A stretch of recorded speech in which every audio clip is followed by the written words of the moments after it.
The sun doesn't shine every day. The storms will come. There are times when the nights will be long and dark and you will be alone. There will be times when the darkness seems to consume everything. But don't let it consume you. That's anxiety. Stop. You're not where you think you are. Your map isn't producing the desired outcome. It's wrong. What should you do? You don't know. Stop. Because if you don't know where to go, there's no point going anywhere. And then what? Prepare. That's anxiety. Stop. Prepare. Well, people hate that because, well, for obvious reasons. Prepare. For what? Everything. Very, very demanding psychophysiologically. And that's also something that's really worth knowing. It's like anxiety isn't just a psychological state that's unpleasant. It's like you're revved up and you're burning resources like mad.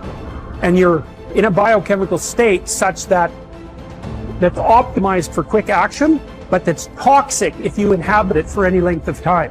So not knowing what to do, that is not good. And it isn't just that it makes you feel bad. It's you're running your machinery faster than you can replenish it.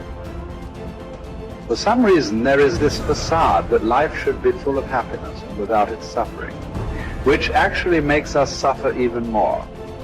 Because when we get sad or something bad happens, we do not only feel bad about the thing itself, but we also feel bad because our life is not the way it is supposed to be. Not realizing suffering and sadness is just a part of life, and they're inevitable. Unless you learn your lesson, it will keep hurting. Not only it will never stop, it will also keep increasing the amount, so you won't get used to it. And it doesn't matter how you get knocked down in life, because that's going to happen. All that matters is that you got to get up. You have to get up. Whatever experience you're having right now, it has not come to stay. It has come to pass. Sometimes you have to just back up and go within yourself and pray and meditate and recharge your batteries. Go away, clear your head, and then come back and look at it from a different vantage point. Don't operate while you are under the spell or the effect of what's going on. Don't allow your emotions to control you. We are emotional, but you want to begin to discipline your emotion. If you don't discipline and contain your emotions, they will use you. You don't have to force yourself or motivate yourself to think negatively, to be depressed, to beat yourself up over the head, to feel loaded with guilt. You don't have to make any effort to do that. Your mind is on automatic. It will do that by itself. But if you want to begin to move into your own personal greatness, you've got to be willing to go against the tide. You've got to be willing to harness your will and say, in spite of this, I'm in control here. I'm not going to let this get me down. I'm not going to let this destroy me. I'm coming back. The same situation can either be perceived as a lead ball chained to your feet or as wings growing out of your shoulder blades. How you interpret the challenge is crucial to your success of overcoming it. Ultimately, it's never the challenges that matter, but how you perceive them. If you work at that which is before you, following right reason seriously, vigorously, calmly, without allowing anything else to distract you, but keeping your divine part pure, as if you should be bound to give it back immediately. If you hold to this, expecting nothing, fearing nothing, but satisfied with your present activity according to nature, and with heroic truth in every word and sound which you utter, you will live happy. And there is no one who is able to prevent this.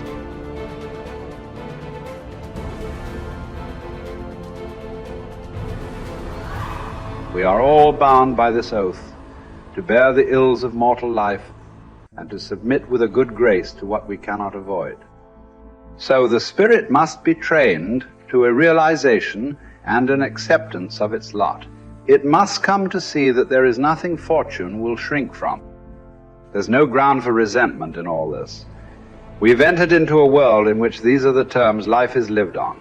If you're satisfied with that, submit to them. If you're not, get out, whatever way you please. The happy man, therefore, is he who can make a right judgment in all things.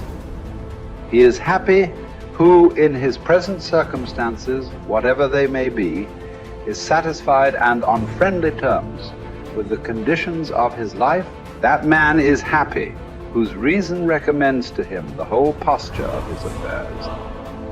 How do you bear the suffering that is at the crux of life without becoming tempted and embittered? That's really, really difficult. Now, someone might point out, go ahead and be bitter, see where that gets you. And if you have any sense, and generally people have at least some, they know that being sick and bitter is worse than just being sick. And that being right, it's worse, but it's very hard temptation to avoid. Sometimes you want to be bitter just out of spite in some sense, because things are so terrible.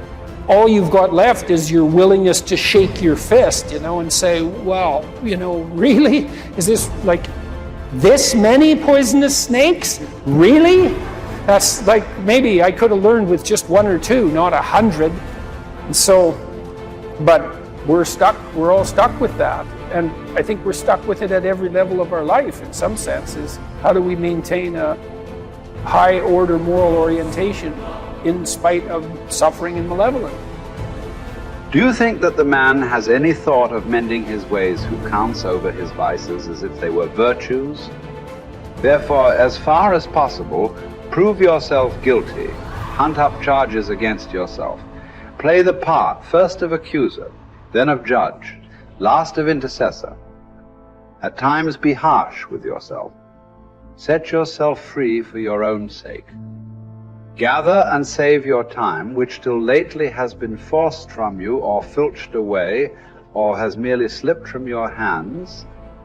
Make yourself believe the truth of my words, that certain moments are torn from us, that some are gently removed, and that others glide beyond our reach. The most disgraceful kind of loss, however, is that due to carelessness. Furthermore, if you will pay close heed to the problem, you will find that the largest portion of our life passes while we are doing ill, a goodly share while we are doing nothing, and the whole while we are doing that which is not to the purpose. What man can you show me who places any value on his time, who reckons the worth of each day, who understands that he is dying daily? For we are mistaken when we look forward to death. The major portion of death has already passed. Whatever years be behind us are in death's hands. We should not manifest surprise at any sort of condition into which we are born, and which should be lamented by no one, simply because it is equally ordained for all. Yes, I say equally ordained, for a man might have experienced even that which he has escaped. And an equal law consists not of that which all have experienced, but of that which is laid down for all. Be sure to prescribe for your mind this sense of equity. We should pay without complaint the tax of our mortality. If you're looking for certainty, the reality of suffering is certain.